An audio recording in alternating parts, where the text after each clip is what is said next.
শেখ হাসিনাকে বাংলাদেশে কোনোদিনও ফাঁসি দেওয়া সম্ভব না, দুইটা কারণে। শেখ হাসিনাকে বাংলাদেশে ফাঁসি দেওয়া বা মৃত্যুদণ্ড কার্যকর করা শেখ হাসিনাকে কোনোদিনও সম্ভব না। আজকে শুধু দুইটা কারণ আমি আপনাদেরকে বলবো। এই যে দিল্লি হাইকোর্ট দেখছেন, এখানে তিব্বতের দালাই লামার বিচার হয়েছিল, এখানেই শেখ হাসিনার বিচার হবে। সিদ্ধান্ত হবে ভারত তাকে বাংলাদেশে পাঠাবে কিনা। দালাই লামার ক্ষেত্রে কোর্টের সিদ্ধান্ত ছিল পরিষ্কার, ফেরত পাঠানো যাবে না। শেখ হাসিনার ক্ষেত্রে কি হবে?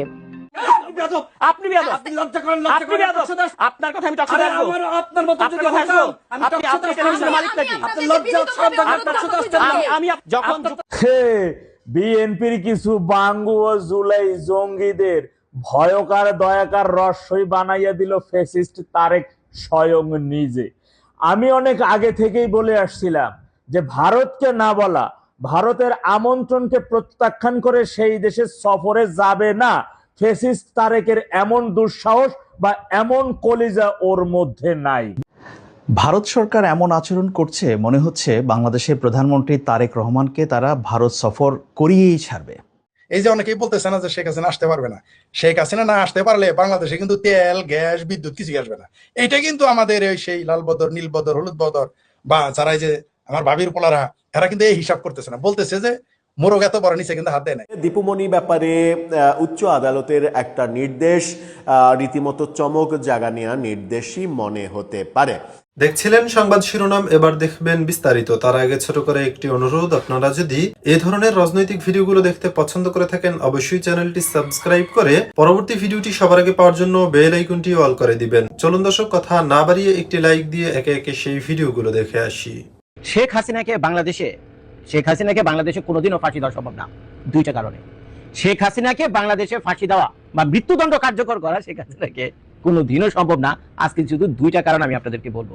পার্ট 1 দেখবেন আজকে।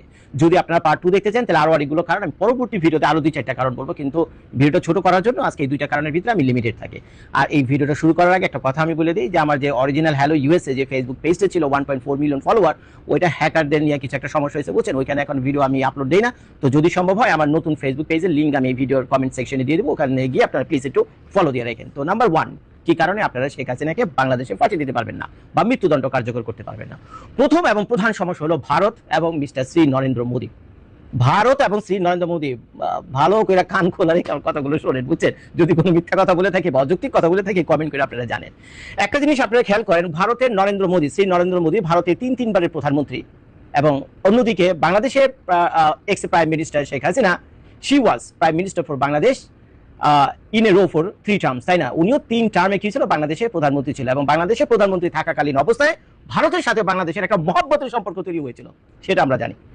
খুব মানে কি বলে, বাংলাদেশের হাজার হাজার না লাখে লাখে মানুষ ইন্ডিয়া ভ্রমণে যেত, বাংলাদেশের মানুষ ইন্ডিয়া থেকে ব্যবসা বাণিজ্য করতো, ইন্ডিয়ার মানুষও বাংলাদেশে আসতো, এবং নানান কারণে দুই পক্ষের ব্যবসা বাণিজ্য, তারপরে লেনদেন, গরু আদান প্রদান, তারপরে তেল আদান প্রদান, গ্যাস পেট্রোল আদান প্রদান, তারপরে বিদ্যুৎ, এগুলো আদান প্রদান, আরো কত কিছু বুঝছেন। খুব ভালোই চলছিল দিনগুলো বুঝছেন, খুব ভালোই চলছিল দিনগুলো। তো এখন খেয়াল করে দেখেন, এই যে দুই বন্ধু প্রতিম রাষ্ট্র হঠাৎ শেখ হাসিনা চলে যাওয়ার পরে, শেখ হাসিনার সরকারের পতন হওয়ার পরে মানে কি হলো, বাংলাদেশের সাথে ভারতের একটা হিংসাত্মক সম্পর্ক তৈরি হলো। কিন্তু বন্ধুত্বটা ছিল কার সাথে? মূলত বাংলাদেশের মানুষের সাথে এবং ইসের সাথে, ওই শেখ হাসিনার সাথে। এখন শেখ হাসিনা তো চলে গেছে, এখন যারা তারপরে বর্তমান সরকার ক্ষমতায় আসছে, তো তাদের সাথে সম্পর্ক খুব একটা ভালো ছিল না ভারতের, এটা আমি না বললেও আপনারা ভালো মতো জানেন। কিন্তু শেখ হাসিনার প্রতি যে বন্ধুত্ব ছিল ভারতে, সেটা তো রয়ে গেছে। এখন দুই দোস্ত, চিন্তা করেন, দুই বন্ধু, এক বন্ধু এখনো ক্ষমতায় আছে ভারতে, পৃথিবীর পরাক্রমশালী গণতান্ত্রিক দেশ, one of the biggest Democratic country in the world, this is India, বুঝছেন। তো সেই ডেমোক্রেটিক কান্ট্রি প্রাইম মিনিস্টার হল মিস্টার নরেন্দ্র মোদী, ঠিক আছে। এক বন্ধু এখনো প্রাইম মিনিস্টার হিসেবে আছে, আরেক বন্ধুর কপালে কি হয়েছে, দুর্গতি দেখা দিয়েছে এবং সে দেশ ছেড়ে চলে গেছে। এখন চিন্তা করে দেখেন, শ্রী নরেন্দ্র মোদী কি তার বন্ধুর কথা ভুলে যাবে? ভারত কি তার বন্ধুর কথা ভুলে যাবে? উত্তর হলো নো, কোনোদিনও ভুলবে না, ভুলার কথাও না। আমি আপনি হলে আমরাও ভুলতাম না ভাই, এটাই তো আমাদের ধর্ম, আমাদের ধর্ম তো এটাই শেখে বন্ধুর বিপদে পাশে দাঁড়াও। আমাদের ইসলাম ধর্ম কি শেখে? বন্ধুর বিপদে পাশে দাঁড়াও। তো নরেন্দ্র মোদী কি করবে?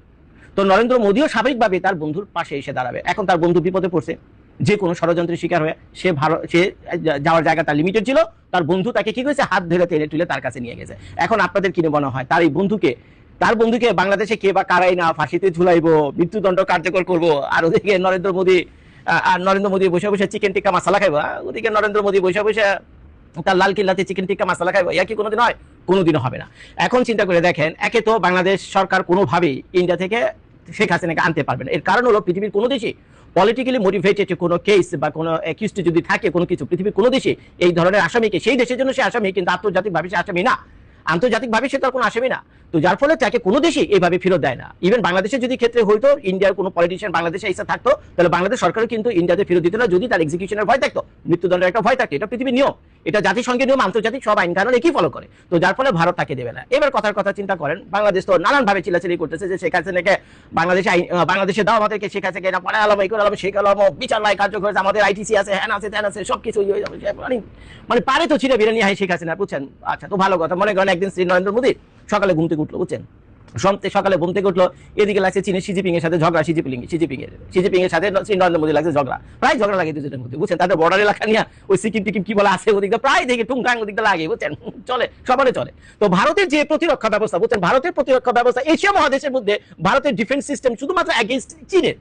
ভারতের যত ডিফেন্স সিস্টেম সেটা হলো চীনকে প্রতিরোধ করার জন্য, বিশ্বাস করার জন্য পাকিস্তানকে উদ্দেশ্য করে না, চীনকে উদ্দেশ্য করে। ভারতের যত ডিফেন্স সিস্টেম আছে, তো চীনের সাথে কাজ লড়াই সবসময় ভারতের লাগেই থাকে। এখন চিন্তা করেন, একজন শ্রী নরেন্দ্র মোদী উঠলো, এখন চীনের সিজিপিং এর লাগে কথা কাটাকাটি, মাথা সাটা গেছে শ্রী নরেন্দ্র মোদী। ওদিকে আবার ফোন এসে তারেক ভাইয়ার অফিস থেকে যে আমি ওই ব্রিক্সে আমু না, যদি আপনারা ওই হাসিনাকে ফেরত না দেন, শেখ হাসিনাকে ফেরত না দেন, তারপরে হাদির কি আসামি টাসামি কোন জায়গা আছে এদের ফেরত না দেন, এমনি বেচারা অশান্তিতে আছে শ্রী নরেন্দ্র মোদী, সিজিপিং এর সাথে কথা কাটাকাটি হইতেছে, মাথা সাটা গেছে। এর ভিতরে আবার তারেক রহমানের ফোন কল, ভাই আমি ব্রিক্স আমু না যদি শেখ হাসিনাকে না দেয়। তো হঠাৎ যদি শ্রীমোদী তো মাথা এমনি সাটা গেছে, যদি আচ্ছা ঠিক আছে তুই শেখ হাসিনা নিবি, আচ্ছা দিলাম শেখ হাসিনা, যা তুই কিপছি রানি বানাবি শেখ হাসিনা, যা পাঠিলাম, ভাই যা, বলে দিল। একটা হেলিকপ্টার হয়তো ওদের বিষয়ে বলে দিল, ওদের এয়ারফোর্স আছে, এয়ারফোর্স একটা কল করে বলে দেয় একটা হেলিকপ্টার হেলিকপ্টার, এই জলদি একটা হেলিকপ্টার হেলিকপ্টার, এই পাঠা ঢাকায় পাঠাও শেখ হাসিনা ম্যাডামকে ঢাকা পাঠায়, হেলিকপ্টার রেডি। তো শ্রীনগর বলতে দিয়ে আছে হেলিকপ্টার রেডি, তো দেরি না, হেলিকপ্টার রেডি, আইসা তো ঢাকায় নামছে, কে ফাঁসি দিবেন? হ্যাঁ, বরঞ্চ অ্যারেস্ট পর্যন্ত করতে পারবেন, ফাঁসি দিবেন, এত সহজ। একদিকে শেখ হাসিনাকে মৃত্যুদণ্ড শুধুমাত্র মুখ দিয়ে উচ্চারণ করবেন এবং সেই অ্যাক্টিভিটিসের দিকে যাবেন, সেই ধরনের গিরিঙ্গির দিকে আপনারা যাবেন। ওদিকে ভারত আপনাদের কি করবে জানেন? ভারত বাংলাদেশের হুক্কা পানি বন্ধ করে দিবে, আমি জবান দিয়ে বললাম, কাগজে লেখা রাখেন। এখন যা বলতে পারেন যে জজ ভাই এমনি কেমনি কি সম্ভব, ভাই হুক্কা পানি বন্ধ, এটা আবার কি শব্দ ভাই, এটা তো আমরা শুনি না। হ্যাঁ, আমি ইন্ডিয়া প্রচুর সিরিয়াল দেখি, বলছেন, ক্রাইম পেট্রোল বলে একটা অনুষ্ঠান আছে, আমার খুব প্রিয় অনুষ্ঠান, প্রত্যেকদিনই একটা দেখি 40-45 মিনিটে। তো ওইখান থেকে আমি হুক্কা পানি শব্দটা শিখছি। তো হুক্কা পানি হলো মানে খাওয়া দানা বন্ধ করা, লেনদেন বন্ধ করা, তার সমাজ থেকে বহিষ্কার করা, বুঝছেন? হুক্কা পানি বন্ধ মানে কি সমাজ থেকে বহিষ্কার করা। কোনো মুদির দোকানে আপনার কাছে কোনো সাদা বেচবে না, কোনো মাছ বেচবে না, কেউ আপনার সাথে কথাবার্তা বলবে না, কোনো লেনদেন কিচ্ছু করবে না, আপনি মানে এক ঘরে হয়ে যাবেন। এটি হলো হুক্কা পানি বন্ধ করা। তো ভারত হুক্কা পানি বন্ধ করতে পারে মিনিটের ভিতরে বাংলাদেশে। এখন চিন্তা করে দেখেন, বাংলাদেশে শেখ হাসিনা আসার পর শেখ হাসিনাকে ফাঁসি দিয়ে বাংলাদেশের জনগণ কি পাবে? বাংলাদেশের জনগণ কিন্তু এর পক্ষে না, বিশ্বাস করেন। জবান দিয়ে বললেন, একটা সমীক্ষা চালান বাংলাদেশে যে কতজন মানুষ শেখ হাসিনার ফাঁসি চায়। আমার বিশ্বাস 10% মানুষ হবে কিনা সন্দেহ। শেখ হাসিনা সরকারের যখন পতন হয়েছিল তখন হয়তো শেখ হাসিনার ফাঁসি ছিল, ধরে নিলাম 60% মেজরিটি পিপল, ওর দিকে বেশি। কিন্তু এই গত 3 বছরে যা যা ঘটছে বাংলাদেশে, এগুলো আমি বললাম না। তো সেই পরিপ্রেক্ষিতে তার কনসিকুয়েন্স হিসেবে আপনি যদি এখন সমীক্ষা করেন, সেই 60% রেশিও এখন চলে যাবে কত? 10%। অর্থাৎ 100 জনের ভিতরে হয়তো 10 জন যায় শেখ হাসিনা ফাঁসি হোক, তার মানে 90 জনই চায় না। তো এখন তো চিন্তা করে দেখেন, জনগণই তো চায় না শেখ হাসিনা ফাঁসি হোক, কারণ স্বাভাবিকভাবে জনগণ চিন্তা করবে এই ভদ্রমহিলাকে ফাঁসি দিয়ে আমাদের কি হইব? আমাদের তেল নাই, গ্যাস নাই, পানি নাই, পেট্রোল নাই, ডিজেল নাই, এলএনজি নাই, কি এক ভয়ঙ্কর অবস্থার ভিতরে আছে। আয় উন্নতি নাই, মিল কারখানা বন্ধ হয়ে গেছে, ভিক্ষুকদের বাংলাদেশ ভরে যেতেছে, কৃষকরা পানি পেতেছে না, চারদিকে মরুভূমি হয়ে যেতেছে, কি ভয়ঙ্কর অবস্থার ভিতরে গেছে। এই মহিলাকে ফাঁসি দিয়ে আমরা কি পাবো? ভাই আমরা তো জানে বাঁচতেছি না। আগে আমরা তো বাঁচি, তারপরে চিন্তা করুন না কার কি বিচার হইব। এটা হলো জনগণের ফিলিং।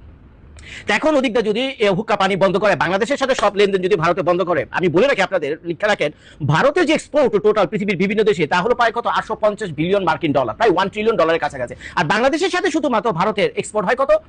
প্রায় 9 থেকে 10 বিলিয়ন ডলার, মানে 9 থেকে 10 বিলিয়ন ডলার। এখন মনে করেন ভারত যদি বাংলাদেশের সাথে আগামী 6 মাস এই 9 বিলিয়ন ডলারের ব্যবসা নাও করে, তারপরে তো ওইখানে তার 850 বিলিয়ন ডলার ব্যবসা আছে পৃথিবীর বিভিন্ন দেশের সাথে। কিন্তু এই 6 মাস যদি বাংলাদেশের সাথে ভারত ব্যবসা না করে, তো ভারতের ওই যে হুক্কা পানি বন্ধ, ওই হুক্কা পানি বন্ধ হওয়ার মতো অবস্থা হবে। ভারত থেকে কারেন্ট আসবে না, ভারত থেকে পেঁয়াজ আসবে না, ভারত থেকে কাঁচামরিচ আসবে না, ভারত থেকে টেক্সটাইলের কোনো র ম্যাটেরিয়ালস আসবে না, কিচ্ছু আসবে না। বাংলাদেশ চলবে কিভাবে? একের পর এক মিল ফ্যাক্টরি চোখের পলকে বন্ধ হতে হবে, গার্মেন্টস ইন্ডাস্ট্রিতে ধস নামবে, মিল কারখানা বন্ধ হয়ে যাবে, চারদিকে বেকারত্ব হাহাকার তৈরি হবে বাংলাদেশের ভিতরে। এর কারণ হলো বাংলাদেশ জন্মের পর থেকেই, বুঝছেন, জন্মের পর থেকেই স্বনির্ভর হওয়ার জন্য এই দেশটা যা যা করার দরকার ছিল, যতগুলো পলিটিক্যাল পার্টি আর্টিস্ট আছে ইভেন আওয়ামী লীগ পর্যন্ত, তারা বাংলাদেশকে সেভাবে করেনি, সেভাবে ডিজাইন করেনি বা সেভাবে চেষ্টা করেনি, সবাই এর জন্য কম বেশি দেয়। তো যার ফলে বাংলাদেশ হলো টোটালি পরনির্ভর একটা রাষ্ট্র। তো সেই এখন এটা তো আমরাই করছি ভাই, এটা তো ভারতের সরকার, এটা আমরাই করছি, তো আমরা ভারতের উপর নির্ভরশীল হয়ে পড়ছি, তো যার ফলে ভারত তো হুক্কা পানি বন্ধ করবে, তার কোনো সমস্যা হলে। এখন ভারতের পরম বন্ধু, ভারতের বন্ধু ওই শেখ হাসিনাকে আপনারা ফাঁসি দেবেন আর ভারত দাঁড়াতে ওখানে তামাশা দেবো না। ভারত তার সেনাবাহিনী বিমান বাহিনী কিছু পাঠাবে না, আর ব্রহ্মা টম্মা কিছু লাগবে না, খালি হুক্কা পানি বন্ধ করে দিলে বাংলাদেশে হাহাকার তৈরি হয়ে যাবে। আর বাংলাদেশে যখন হাহাকার তৈরি হইব, সেই বাংলাদেশের মধ্যে বিদ্রোহ দেখা দিব বর্তমান সরকারের বিরুদ্ধে গিয়া, কারণ বাংলাদেশের মানুষ না খাই মরতে নারাজ। আপনি কারে ফাঁসি দিবেন না দিবেন, কে কি করছে না করছে এই চাপটা ঠিক আছে, আগে আমি খাইয়া বাঁচি, আমার ভূপলাপান বাঁচবো, তারপরে পরে কাহিনী হইব। তো যার ফলে বাংলাদেশের মানুষ হুক্কা পানি বন্ধর কারণে যে ক্রাইসিসের ভিতরে পড়বে, হবে একটা বিশাল রকম বড় ধরনের একটা বিদ্রোহ। সেই বিদ্রোহী সরকার কোথায় উড়ে যাবো ভাই, কোথায় উড়ে যাবো? শেখ হাসিনা সরকার তো ছিল যে ভাই বাংলাদেশে এলো হিমালয় পর্বতমালার মতো তো কঠিন একটা সরকার ছিল, কত রকম সেট আপ করে রাখছিল যাতে তার সরকার নিরাপদ থাকে। কিন্তু তারপরে তো ভাই কিসমত, তারপরে তো ভাই চোখের পলকে কিচে গিয়ে, আর এই সরকার তো মানে খাট খুঁটি চেয়ার ঠ্যাঙ্গা কিচ্ছু নাই, এটা যে কোনো সময় উড়ে যাবে, তখন কি? তো যদি সরকার কোনো কারণে উড়ে জায়গা, বুঝছেন, সরকার কোনো কারণে যদি পড়ে জায়গা, তো যার ফলে কি হলো, এই ইমার্জিং আওয়ামী লীগ আবার ফিরে আসবে, বুঝছেন, এই আওয়ামী লীগ আবার ফিরে আসবে। এর কারণ তো কোনো বিকল্প তো নাই, কোনো বিকল্প তো এভাবে তৈরি হয়নি যে বর্তমান সরকার চলে যাবে, আরেকজন বিকল্প দাঁড়িয়ে গেছে। কারণ এনসিপি জামায়াত বলেন এরা ততটা প্রস্তুত না রাষ্ট্র চালানোর মতো।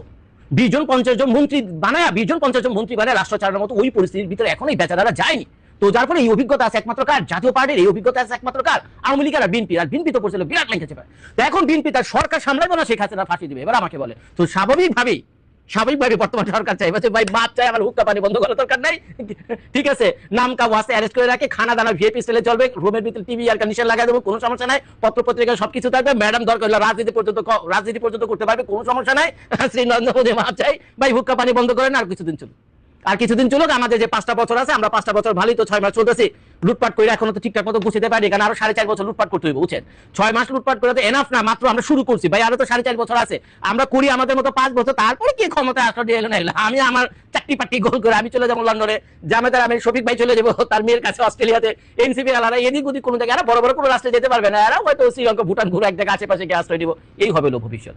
তো এই গেল হলো ভারতের প্রভাব। দ্বিতীয় যে কারণটা যে শেষ করবো, সেটা অত্যন্ত সাধারণ একটা কারণ, এটা কমন সেন্স, এটা সবাই জানেন, সেটা হলো জাতিসংঘের human rights, United nation human rights. তো এরা তো ভাই ওই প্যান্টের ভিতরে হাত দিয়ে বয়ে থাকবে না, বুঝছেন। বাংলাদেশে আসবে একজন পলিটিক্যাল লিডার, 17-18 বছরের একটানা শাসন করা বাংলাদেশের একজন প্রাইম মিনিস্টার, আপনি পলিটিক্যালি মোটিভেটেড হয়ে কোথায় কি মামলা করছেন, কি করছেন না করছেন, এগুলো যাচাই বাছাই ছাড়া এমনি ধরেই নারীজন থেকে পাঠিয়ে দিতে দেবেন, আর ওয়ে ব্যাগে আঙ্গুল চুষবে এরা, মোটেও না। আরে ভাই জাতিসংঘের হেড অফিস করবে, জাতিসংঘের মানবাধিকার হেড অফিস শুধু ঢাকা শহরে হিসেবে, আমি জবান দিয়ে বলে রাখলাম, জাতিসংঘের যে হেড অফিস আছে মানবাধিকার কমিশনে, তার হেড অফিস বাংলাদেশ ঢাকা শহরে এসে করছে, শালা আমরা আইতেছি মামলা দেখার জন্য। কি আরে ফাঁসি দিবি, দেখি কেমনি কি হয়েছে, কি করবেন, দুলাদুলি করতে যাবেন? আরে ভাই এক ভারতের সাথে আপনি পারতেছেন না, আর হুক্কা পানির ভয়। ওদিকে আবার জাতিসংঘে যদি পাঙ্গা নেন, জাতিসংঘে পাঙ্গা কি, জাতিসংঘে কি ওই সপ্তম নৌ ভর পাঠাইবো আপনাদের জন্য? সপ্তম নৌ ভর পারবে পারবে নাকি জাতিসংঘ আপনাদেরকে এই হুমকি ধুমকি দেয়? না, জাতিসংঘ শুধু একটা এগ্রিমেন্ট করে দেবো যে স্যাংশন লাগাও স্যাংশন। আর লাগাও স্যাংশন মানে কি?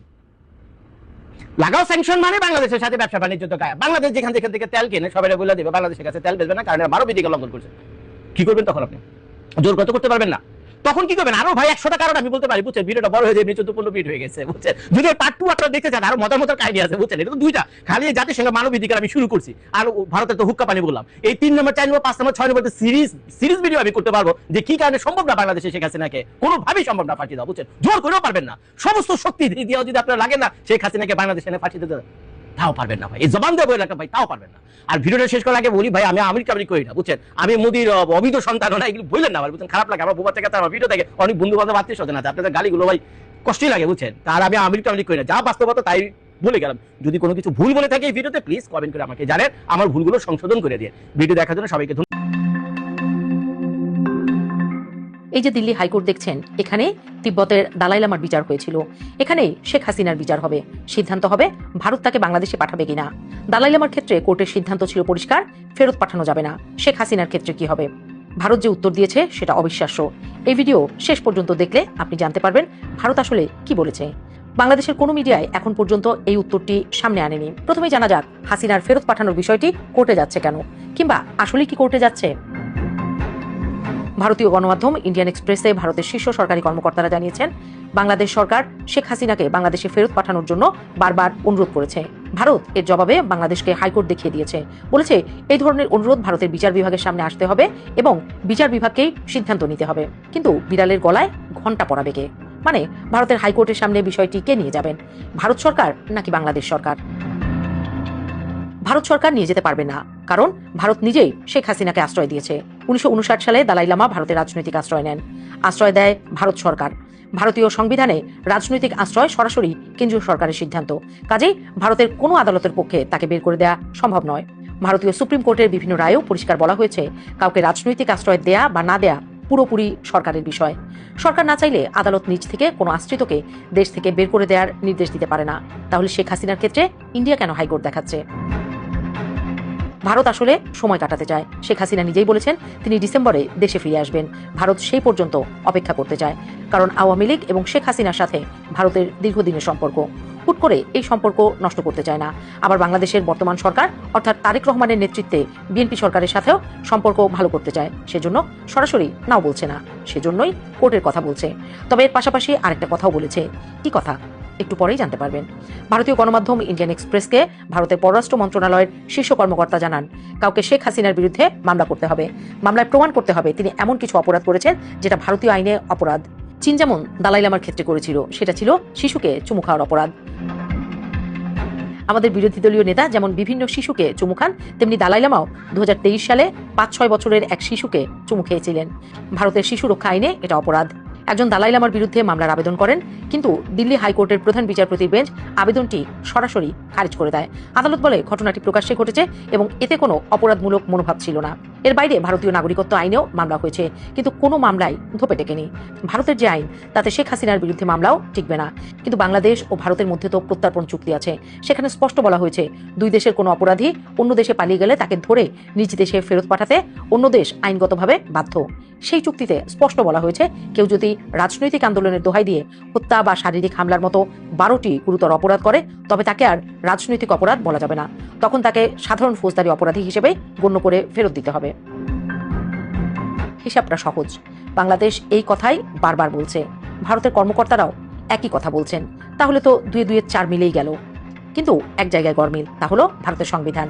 ভারত শেখ হাসিনাকে অলরেডি রাজনৈতিক আশ্রয় দিয়েছে। ভারতের সংবিধানে স্পষ্ট বলা আছে এখানে আদালতেরও কিছু করার নেই। তাহলে কি শেখ হাসিনাকে ফেরত আনার কোনো উপায় নেই? ভারতীয় পররাষ্ট্র মন্ত্রণালয়ের শীর্ষ কর্মকর্তারা এর উত্তর দিয়েছেন। তিনি বলেছেন, ভারত বাংলাদেশের সাথে নিবিড়ভাবে আলোচনা করছে যাতে করে বাংলাদেশ এই অনড় অবস্থান থেকে সরে আসে, অর্থাৎ বাংলাদেশ যেন শেখ হাসিনাকে ফেরত দিতেই হবে এই ধরনের অনুরোধ থেকে সরে আসে। মানে সহজ কথায় ভারত শেখ হাসিনাকে ফেরত দেবে না। তারা চায় বাংলাদেশ এই অনুরোধ না করুক। শেখ হাসিনা নিজে থেকে ডিসেম্বরে বাংলাদেশে আসবেন, সেই পর্যন্ত বাংলাদেশ সরকার অপেক্ষা করুক। এই সহজ বিষয়টা বাংলাদেশের মিডিয়াগুলো বলছে না। যারা রাজনীতি বিশ্লেষণ করেন তারাও এই বিষয়ে কথা বলেন না, এমনকি সরকারও বলছে না। কিন্তু ইন্ডিয়ান এক্সপ্রেস স্পষ্টভাবে ভারতের পররাষ্ট্র মন্ত্রণালয়ের শীর্ষ কর্মকর্তাকে উদ্ধৃত করে বলেছেন, intense discussion were on the Dhaka to move away from such a maximalist position. Bangladesh সরকারও বিষয়টা জানে, কারণ ভারতের পররাষ্ট্র মন্ত্রণালয়ের কর্মকর্তা স্পষ্ট করেই বলেছেন তারা বাংলাদেশ সরকারের সাথে নিবিড়ভাবে আলোচনা করছেন। কিন্তু সরকার বা মিডিয়াগুলো এই তথ্যটা বাদ দিয়ে শেখ হাসিনাকে ফেরত আনার কথা বলছেন, কারণ এটা রাজনীতি। রাজনীতিতে এমন অনেক কথাই হয় যার সাথে বাস্তবতার কোনো মিল নাও থাকতে পারে। ভারত সরকার এমন আচরণ করছে মনে হচ্ছে বাংলাদেশের প্রধানমন্ত্রী তারেক রহমানকে তারা ভারত সফর করিয়েই ছাড়বে। অর্থাৎ ভারত থেকে যেসব কথাবার্তা আমরা শুনতে পাচ্ছি বা মিডিয়াতে দেখছি, সেগুলো দেখলে ব্যাপারটা এরকমই মনে হয়। যেমন বাংলাদেশে নিযুক্ত ভারতের যিনি হাইকমিশনার দীনেশ ত্রিবেদী, তিনি তো বলছেন যে সফর যত তাড়াতাড়ি হওয়া যায় সেটাই ভালো। বাংলাদেশ কি কখনো বলেছে, এই সরকার তো কখনো বলেনি যে প্রধানমন্ত্রী তারেক রহমান ভারত সফরে যাবেন না। পররাষ্ট্র মন্ত্রণালয় বলেছে যে সেটা যাওয়ার জন্য এখন অনুকূল পরিবেশ নেই, এটা অনুকূল পরিবেশ তৈরি হলে তারা যাবেন। কিন্তু ইন্ডিয়া যে বিহেভটা করছে যে এক্ষুনি হতে হবে, এই মাসেই হতে হবে, এই কিছুদিনের মধ্যেই হতে হবে, এই ব্যাপারটা এটা কেন? এটা তো একটা সন্দেহের উদ্রেক করে বটে। এটা নিয়ে প্রশ্ন উঠতে পারে যে আসলে ভারতের এত তারা কিসের। দেখুন, আন্তর্জাতিক সম্পর্ক এটা একটা অলওয়েজ দেনা পাওনার বিষয়। প্রতিবেশীর সঙ্গে সম্পর্ক ঠিক তাই হয় আন্তর্জাতিক ক্ষেত্রে। ভারত বাংলাদেশকে ইনভাইট করেছে বা বাংলাদেশের প্রধানমন্ত্রীকে ইনভাইট করেছে।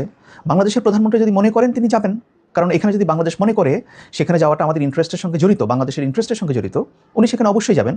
অন্যদিকে বাংলাদেশও যখন অন্য কোনো দেশের সরকার প্রধানকে ইনভাইট করে, তারা যদি ইন্টারেস্ট মনে করে তারা আসবে, নয়তো তারা আসবে না। তাহলে যেখানে ইন্টারেস্টটা বাংলাদেশেরই হওয়া উচিত বা হওয়ার কথা, অন্যদিকে ভারত এটাকে অতি আগ্রহ দেখাচ্ছে। প্রশ্নটা এখানেই। যেদিন বাংলাদেশের পররাষ্ট্র মন্ত্রণালয়ের মুখপাত্র ব্রিফ করলেন যে ভারতে যাওয়ার মতো অনুকূল পরিবেশ তৈরি হলেই প্রধানমন্ত্রী যাবেন, কিন্তু এখানে ব্যাপারটাকে ইন্ডিয়ান মিডিয়া এমনভাবে প্রেজেন্ট করছে যাতে মনে হচ্ছে এখানে মহাভারত অশুদ্ধ হয়ে যাচ্ছে।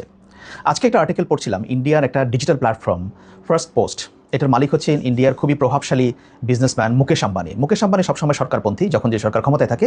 এখন সে নরেন্দ্র মোদীর অনেক বড় সমর্থক, এবং তাদের মধ্যে অবশ্যই একটা গুজরাট কানেকশনও আছে। মুকেশ আম্বানিও গুজরাটের। সো নরেন্দ্র মোদী যখন গুজরাটের মুখ্যমন্ত্রী ছিলেন তখন থেকেই মুকেশ আম্বানির সঙ্গে ভালো সম্পর্ক। তো মুকেশ আম্বানির মালিকাধীন দ্য ফার্স্ট পোস্টে একটা মতামত আজকে ছাপা হয়েছে। সেখানে শুরুতেই বলা হয়েছে বাংলাদেশের বর্তমান সরকার নাকি ভারত সফরের বিষয়ে একটা গোয়ার্তুমি করছে, এবং এটা নিয়ে খুবই একটা প্রাইসি গেম খেলছে, তারা সিলি গেম খেলছে। এবং সেখানে বলা হচ্ছে বাংলাদেশের ক্ষেত্রে ভারতের পলিসিটা হওয়া উচিত ক্যারট অ্যান্ড স্টিক, অর্থাৎ কিছুটা আপনাকে সুবিধা দেওয়ার কথা বলা হবে, একটু লোভ দেখানো হবে, আবার ভয়ও দেখানো উচিত। এরকম একটা ক্যারট স্টিক পলিসি বাংলাদেশের ক্ষেত্রে নেওয়া উচিত। এখন কিসের লোভ দেখাবে আর কিসের ভয় দেখাবে, এটা একটা বড় প্রশ্ন। যেমন এই কলামে বলা হয়েছে যে তারা বলছে তাদের ভাষায় যে বাংলাদেশের এত একটা শক্তিশালী সরকার, অর্থাৎ বিএনপি সরকারকে তারা লক্ষ্য করে বলছে যে এই শক্তিশালী সরকার তাদের উচিত নয় ভারতের কাছ থেকে ডিজেল ভিক্ষা করা। ঠিক এই ল্যাঙ্গুয়েজ তারা ব্যবহার করেছে। এবং একই সঙ্গে আরও বলা হচ্ছে যে ভারতও চাইলে এখন ডিপ্লোম্যাটিক কমিউনিকেশন বন্ধ করে দিতে পারে, এবং একই সঙ্গে বাংলাদেশে ডিজেল সাপ্লাই বন্ধ করে দিতে পারে, অ্যাজ ইফ বাংলাদেশ বিনে পয়সায় ভারত থেকে ডিজেল আনছে। এটা একটা মিউচুয়াল এগ্রিমেন্ট। আবার বলা হচ্ছে যে ভারতের বাংলাদেশকে বলা উচিত যে বাংলাদেশ যাতে চীন বা অন্য কোনো সোর্স থেকে ডিজেল আনে। পরবর্তীতে আবার এই কথা বলা হচ্ছে যে হ্যাঁ, সেটা বললে আবার চীন এখানে আপার হ্যান্ড পেয়ে যাবে বা অন্য বিষয়। সো এগুলোর কথাগুলো কোনো পরিষ্কার না, কিন্তু তাদের যে ক্ষোভ উগরে পড়ছে এই ব্যাপারটা বোঝা যাচ্ছে। যেমন দুদিন আগে টাইমস অফ ইন্ডিয়া তারা একটা রিপোর্ট করেছে যে বাংলাদেশ যে শর্ত দিচ্ছে প্রধানমন্ত্রী তারেক রহমানের ভারত সফরের ক্ষেত্রে, এই শর্তগুলো নাকি খুবই কঠিন শর্ত। তারা বলছে টাফ কন্ডিশনস। তো কিসের কঠিন শর্ত, বা কেন এটা কঠিন হবে? বাংলাদেশের বর্তমান সরকার শেখ হাসিনাকে ফেরত আনতে চাইছেন। তো শেখ হাসিনা তো বলছেন তিনি ডিসেম্বরে ফিরতে চান। তাহলে এখানে শর্ত কঠিনের কি আছে? এছাড়া হাদির হত্যাকারী যারা ভারতে পালিয়ে আছে তাদেরকে ফেরত চাচ্ছে, তো তারা তো ভারতের জিম্মায় আছে। তো তাহলে কেন তাদেরকে ফিরিয়ে দেওয়াটা এই দুজনকে এত কঠিন হবে? এটাকে কেন টাইমস অফ ইন্ডিয়া এত কঠিনভাবে দেখছে? এবং টাইমস অফ ইন্ডিয়া সেই রিপোর্টে বলা হচ্ছে যে এই শর্তগুলো এখন ভারতের পক্ষে মানা কার্যত অসম্ভব। তবে ইন্ডিয়ান মিডিয়াগুলোর রিপোর্ট দেখলে একটা জিনিস বোঝা যাচ্ছে, তারা বলতে চাচ্ছে বাংলাদেশের বর্তমান সরকার, বিএনপি সরকার এবং তারেক রহমান ভারতে যাচ্ছেন না, এখানকার জামায়াত ইসলামী এবং ইসলামপন্থীদের চাপে, এনসিপির চাপে, এই কথা বলা হচ্ছে। যেমন টাইমস অফ ইন্ডিয়ার রিপোর্টে এই কথা বলা হয়েছে যে জামায়াত ইসলাম এবং এনসিপির চাপে বা তারা অসন্তুষ্ট হতে পারে, এই জন্য তারেক রহমান যাচ্ছেন না। অন্যদিকে ফার্স্ট পোস্টের যে রিপোর্ট, সেখানেও একই কথা বলা হয়েছে যে জামায়াত ইসলামের এখানে একটা বড় ফ্যাক্টর, অর্থাৎ ঘুরে ফিরে সবকিছু জামায়াত ইসলামের সঙ্গে একটা লিঙ্ক করার বিষয়টা। এটা একটা স্বাধীন সরকার, এই সরকার 2/3 সংখ্যাগরিষ্ঠতা নিয়ে বাংলাদেশে ক্ষমতায় এসছে, তারা কেন জামায়াত এবং এনসিপির চাপে নথি স্বীকার করবে? এটা কি বোধগম্য কোনো কথা হলো? এটা বাংলাদেশের তো এটা কেউ বিশ্বাস করবে না। তাহলে ভারতীয় মিডিয়া এই ন্যারেটিভটাকে কেন দাঁড় করাতে চাচ্ছে যে প্রধানমন্ত্রী যাচ্ছেন না জামায়াত এবং এনসিপির কারণে বা ইসলামপন্থীদের কারণে?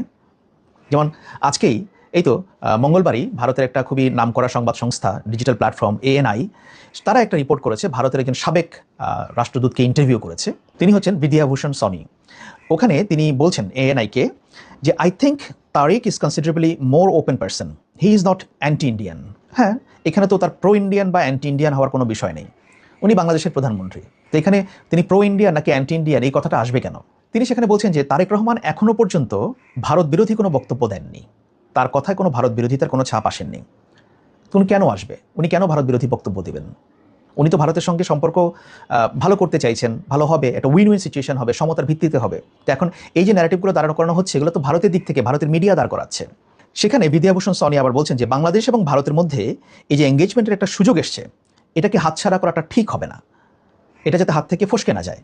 এবং তিনি বলছেন যে যদি তারেক রহমান না আসেন তাহলে সেই সুযোগটা ফসকে যেতে পারে, হাতছাড়া হয়ে যেতে পারে, এবং একবার যদি এটা ফসকে যায় তাহলে বহুদিনের জন্য এই চ্যানেলটা বন্ধ হয়ে যাবে। কেন এখনই কেন যেতে হবে? প্রশ্নটা তো সেখানেই। কেন ভারত এত উদ্গ্রীব হচ্ছে যে বাংলাদেশের প্রধানমন্ত্রীকে এখনই ভারত সফরে যেতে হবে? যেমন ভারতীয় মিডিয়া রিপোর্টে বলা হচ্ছে যে ব্রিক্স সম্মেলনের সাইডলাইনে তারেক রহমানকে যে বিমস্টেকের চেয়ারপারসন হিসেবে ইনভাইট করা হয়েছে, তিনি সাইডলাইনে নরেন্দ্র মোদীর সঙ্গে কোনো বৈঠক করার ব্যাপারে ইন্টারেস্টেড না, বরং বাংলাদেশ চায় একটা প্রপার বাইলেটারাল ভিজিট হোক। তো সেটাই তো হওয়ার কথা, একটা প্রপার বাইলেটারাল ভিজিট হলে ভারতের অসুবিধাটা কোথায়? তা আপনারা কেন তাকে একটা প্রপার বাইলেটারাল ভিজিট করাচ্ছেন না বা সেখানে ইনভাইট করছেন না? কেন আপনারা মনে করছেন যে সাইডলাইনে গিয়ে ওখানে ভারতের প্রধানমন্ত্রীর সঙ্গে বৈঠক করতে হবে? এটার কারণ কি? যদি আপনি এতই উদ্গ্রীব হবেন যে বাংলাদেশের প্রধানমন্ত্রী ভারতে সফরে যাওয়া উচিত, দেন ইনভাইট হিম প্রপারলি। ওনাকে একটা বাইলেটারাল ট্রিপের জন্য ডাকেন, নিমন্ত্রণ করেন, উনি আসুক, সেখানে কথা হোক বিভিন্ন বিষয় নিয়ে, পানি নিয়ে, সীমান্ত নিয়ে, জ্বালানি নিয়ে, সিকিউরিটি নিয়ে, সব বিষয়ে কথা হতে পারে। কিন্তু আপনি প্রপার বাইলেটারাল ভিজিটে ইনভাইট করবেন না, কিন্তু চাইবেন যে উনি একটা সাইডলাইন বৈঠকে যোগ দিক। আবার উনি যদি প্রপারলি ইনভাইটেড না হন, ওনার যাওয়ার ক্ষেত্রে যদি উনি মনে করেন এটা প্রপার না, সেটাকে আবার দেখানোর চেষ্টা করবেন উনি ডানপন্থীদের চাপে যাচ্ছেন না, ইসলামপন্থীদের চাপে যাচ্ছেন না। এটা কি যুক্তিযুক্ত কথা হলো? আমি ভারতের বেশ কিছু লোকজনের সঙ্গে কথা বলেছি, জার্নালিস্ট, একাডেমিশিয়ান, বিভিন্ন লেভেলে গত কয়েকদিনে, এবং বোঝার চেষ্টা করলাম যে ভারত আসলে কেন চাইছে তারেক রহমানকে নিতেই হবে ভারতে, এবং এখনই নিতে হবে। তো এটা বেশ কয়েকটা দিক পেলাম তাদের সঙ্গে কথা বলে, যেটা বুঝলাম সেটা হচ্ছে যে বাংলাদেশে 5ই অগস্ট অভ্যুত্থানের পরে ভারতের মিডিয়া, ভারতের তো 60-70% media control by Modi government or even more, তো তারা দেখানোর চেষ্টা করেছে বাংলাদেশে ডানপন্থীদের একটা উত্থান হয়েছে, প্রফেসর ইউনুস, জামায়াত ইসলামী এরা মিলে এই কাজটা করেছে। 2 বছর ধরে ভারতের মিডিয়া এই ন্যারেটিভটাকে পুশ করেছে এবং ভারতের সরকারও সেটা তারা মেনে নিয়েছে বা সেটাকে তারাও ফুয়েল করেছে। এখন বাংলাদেশে যেহেতু একটা সরকার পরিবর্তন হয়েছে বাংলাদেশের জনগণের ভোটে, তো এই ন্যারেটিভ তো ভারত আর বেশি দিন তাদের ওখানে চালাতে পারবে না, এবং চলছে না এটা আর। এই সরকারে বিএনপির ক্ষেত্রে তো এটা একেবারেই চলছে না, কারণ বিএনপি তখন ইসলামপন্থী দল না। আগের প্রফেসর ইউনুস ইসলামপন্থী ছিলেন না, কিন্তু তারা যাই হোক সেটাকে দেখানোর চেষ্টা করছে। কিন্তু বিএনপির ক্ষেত্রে তো এটা একেবারেই আর দেখাতে পারছে না, কতদিন তারা এই ন্যারেটিভ পুশ করবে। এই জন্য এখন তারা চাচ্ছে যে বিএনপির সঙ্গে একটা ভালো সম্পর্ক দেখাতে, এই যে লোক আমরা এখন বিএনপির সঙ্গে এঙ্গেজ করছি, বর্তমান সরকারের সঙ্গে এঙ্গেজ করছি, সেজন্য তারা চায় তারেক রহমান যাতে অতি দ্রুত ভারত সফর করেন। এটা একটা বড় রিজন। ভারতের বিজেপি সরকার তারা দেখাতে চাচ্ছে বিভিন্ন মহলে যে ভারত বাংলাদেশের কাছে রিচ করার জন্য, বাংলাদেশের কাছে পৌঁছানোর জন্য, বাংলাদেশের নতুন সরকারের সঙ্গে এঙ্গেজ করার জন্য তারা সর্বোত্তম চেষ্টা করছে, নানাভাবে চেষ্টা করছে। এই ফিলিংটা তারা ভারতের বিভিন্ন মহলে দিতে চায়। এবং এখানে যে প্রসঙ্গটা এসেছে যে বিএনপি সরকার ক্ষমতা আসার পরে মনে হচ্ছিল সম্পর্কটা খুব দ্রুত স্বাভাবিক হয়ে আসবে, কিন্তু 5ই অগস্ট শেখ হাসিনার প্রেস কনফারেন্সকে কেন্দ্র করে দিল্লিতে এটা নিয়ে তো ঝামেলাটা তৈরি হলো। এখন ভারত বারবার বলছে যে এইটাতে আমাদের কোনো হাত নাই, এটা ওনার ব্যাপার। তা আমি ভারতের বেশ কিছু লোকজনের সঙ্গে কথা বলে বুঝলাম, এবং তারা আমাকে বললো যে শেখ হাসিনা দিল্লিতে যেখানে থাকেন ওখানে তিনি যদি তার বাংলো থেকে বেরিয়ে মর্নিং ওয়াক করতে যেতে চান বা হাঁটতে যেতে চান তার প্রেমিসের মধ্যে, সে গার্ডেনে, তাতেও ইন্ডিয়ান সিকিউরিটি এজেন্সির অ্যাপ্রুভাল লাগে, তাদেরকে না জানিয়ে তিনি এটা করতে পারেন না। এখন উনি একটা প্রেস কনফারেন্স করে ফেলবেন আর ইন্ডিয়ান গভর্নমেন্টের সেখানে সায় থাকবে না, এটা তো হতে পারে না। যখন বাংলাদেশ সরকার চায়নার সঙ্গে এঙ্গেজ করা শুরু করলো, নতুন সরকার, তিনি যখন চীনে গেলেন, তখনই ভারত শেখ হাসিনাকে পুশ করলো বেরিয়ে আসার জন্য, তাকে কথা বলার জন্য, যাতে সরকারের উপর চাপ করা যায়, চাপ প্রয়োগ করা যায়। কিন্তু সরকার তো সেটা বুঝে গেছে, বিএনপি সরকার, তারা তো এখন উল্টো বলছে যে ওকে ঠিক আছে, ওনার ডিসেম্বরে আসতে হবে কেন, আমরা ওনাকে এক্ষুনি চাই, এখনই দিন। এখন বিএনপি সরকার যে এই অবস্থান নেবে এইটা ভারত বুঝতে পারে নাই, এটা তাদের কাছে একটু অবিশ্বাস্য মনে হচ্ছে। তারা ভাবছিল যে শেখ হাসিনার ভয় দেখিয়ে তাদেরকে বলবে বা অনেক কিছু তাদেরকে করাতে বাধ্য করবে, কিন্তু দেখছে যে না, পরিস্থিতি এখন উল্টে গেছে, বরং বিএনপি চাচ্ছে, এই সরকারই চাচ্ছে শেখ হাসিনাকে যত দ্রুত সম্ভব হ্যান্ড ওভার করুক। তাহলে এখন ভারত কি করবে? এখন তো নতুন কথা হচ্ছে, ভারতীয় মিডিয়াতে দেখলাম যে ভারতের আদালতের নির্দেশের উপর নির্ভর করবে শেখ হাসিনার ফিরে যাওয়া, ফেরত দেওয়া ইত্যাদি ইত্যাদি বিষয়। এখন নতুন ন্যারেটিভ সামনে আসছে। আর সবচেয়ে একটা বড় চাপের মধ্যে মোদী সরকার যেটা পড়েছে, বা সেটা হচ্ছে ভারতের বিজনেসম্যানদের একটা চাপ, বিজনেস কমিউনিটি একটা চাপ তৈরি হচ্ছে সরকারের উপর। তারা নানাভাবে লবি করছে সরকারকে যে বাংলাদেশের সঙ্গে সম্পর্কটাকে অতি দ্রুত স্বাভাবিক করা হোক, কারণ বাংলাদেশের সঙ্গে ব্যবসা বাণিজ্যের নানা বিষয় এখানে জড়িত আছে। যেমন আদানির ইনভেস্টমেন্ট আছে, আদানি তো প্রো মোদি বিজনেসম্যান, এখানে তার বিদ্যুতের ব্যবসা আছে। এছাড়া ভারতের আরও বিভিন্ন স্মল স্কেল ইন্ডাস্ট্রিজ যারা বাংলাদেশের সঙ্গে নানাভাবে ব্যবসায় জড়িত, নানা ক্ষেত্রে তাদের আদান প্রদান, দেওয়া নেওয়া, আমদানি রপ্তানি অনেক কিছুই আছে। ব্যাপারটা এরকম না যে শুধু বাংলাদেশেরই ভারতকে প্রয়োজন, ভারতেরও বাংলাদেশের প্রয়োজন। আপনারা রিপোর্ট দেখেছেন যে বিভিন্ন সময়ে যে বাংলাদেশে যখন ভিসা বন্ধ ছিল তখন কলকাতার অনেক মার্কেট চলছিল না, হোটেল চলছিল না, বিভিন্ন জায়গায় চলছিল না। সো একটা নির্ভরশীলতা তাদেরও আছে। সুতরাং এই সম্পর্ক স্বাভাবিক করার জন্য ভারত যে প্রধানমন্ত্রী তারেক রহমানকে ভারতে নেওয়ার জন্য এত তোড়জোড় করছে, এখানে ইন্ডিয়ান ইন্টারেস্ট